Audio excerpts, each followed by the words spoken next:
कधीच नाही चुकणार तुमचे फेवरेट टीव्ही शोज झी5 सोबत, तेही एकदम फ्री।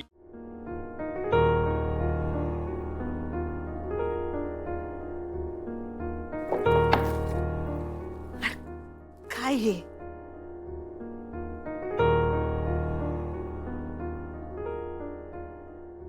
काय झालं? हा?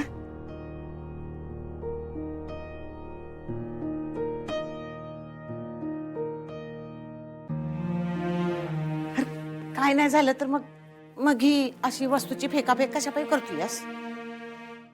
चिडलायस ना? स्वतःवर चिडलोय मी। म्हणजे काय झालं? काय नाही ग, काय नाही। अरे काय नाही झालं मग कशापायी चिडलायस? रातच्याला नीट जेवला नाहीस, कुणाशी घरात नीट बोलत नाहीयेस, हा? काय झालं? म्हणजे मला आता कुणा संगच काय बोलायचं नाही। अरे असं करून कसं चालेल? बस तू बस बस शांतपण, हा? अरे मला तरी सांग काय झालं? काय आता जे होऊ नये तेच सगळं व्हायला लागले बघ आजी।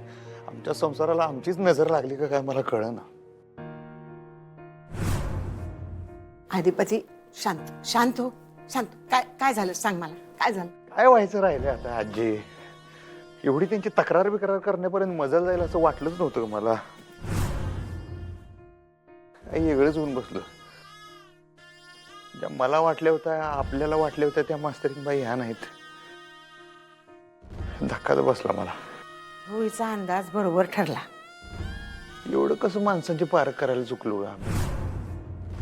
आम्ही ज्यांच्यावर जीव ओवाळून टाकला होता ना त्या मास्तरीनबाई ह्या नाहीत बघ, एवढं कळतं मला। आपलंच चुकलं म्हणायचं। आईसाहेबांचा एवढा अंदाज बरोबर ठरला बघ। म्हणजे त्यांनी सांगितलेल्या बाकी सगळ्या गोष्टी पण बरोबरच असणार आहेत। एवढं कसं काय चुकलो मी मला काय कळत नाही। आमचं शिक्षण तर नाहीच, पण आज आम्हाला डोसके बी नाही हे आता सिद्ध झालं मास्तरीनबाईंमुळे। इथनं झिरो आहे आम्ही। लय मोठी ठेस लागली आजी। नग वाईट वाटून घेऊस, जे झालं ते झालं। पण जे झालं ते होऊनच का दिलं आपण मला कळत नाही आजी। मला कायम वाटायचं मास्तरीनबाई म्हणजे आमच्या आई साहेबांवानीच आहेत, एकदम करारी स्वाभिमानी।